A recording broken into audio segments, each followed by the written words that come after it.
Section 7 of the Allodial government. Having now considered all the ancient forms of government of which we have any distinct accounts, we show next what form succeeded the fall of the Roman Empire, and give an account of the origin of the modern governments of Europe. Not altogether unlike the Tartar constitution formerly mentioned, though the Germans and others who, upon the fall of the Roman Empire, took possession of the western countries, had better notions of property, and were a little more accustomed to the division of lands. The king and the other chieftains, after they had become conquerors of the country, would naturally for their own purposes take possession of a great part of it. They would distribute it among their vassals and dependents, as they thought proper, and would leave but a very inconsiderable share to the ancient inhabitants.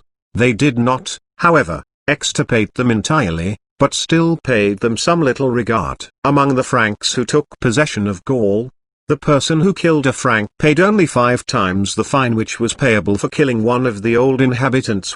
As these nations were almost lawless, and under no authority, depredations were continually committed up and down the country, and all kinds of commerce stopped. In consequence of this arose the Allodial government, which introduced an inequality of fortune. All these chieftains held their lands allodially without any burden of cess, wardship, and see. One of these great lords was possessed of almost a county, but as he was unable himself to reap any advantage from so much of it, he found it necessary to parcel it out among vassals, who either paid a certain annuity, attended him in war, or performed some service of this nature. By this means his incomes became so great that, as there was then no domestic luxury, he could not consume them in any way but by maintaining a great number of retainers about his house. These were another species of dependents, who increased his authority and secured domestic peace, for they kept the tenants in awe and were kept in awe by the tenants. So great was the authority of these lords,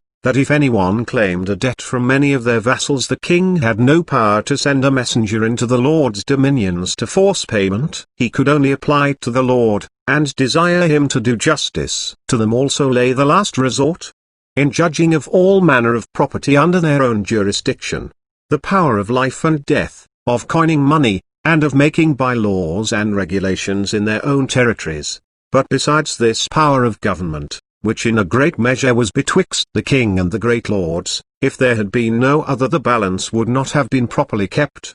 But besides the Allodial lords there was a great number of free people who were allowed to consult about justice in their own spheres. Every county was divided into hundreds and subdivided into tens. Each of these had their respective court, viz. The decenary court, the 100 court. Over those was placed the wittenagmot or assembly of the whole people. 3 appeals were brought from the 10 to the 100, and from it to their county court. An appeal could be brought to the king's court in case the inferior court denied justice by refusing to hear a cause, or if it was protracted by unreasonable delays. 4 appeals were also sometimes carried to the wittenagmot, which was made up of the king, allodial lords, aldermen or earls, bishops, abbots, and see.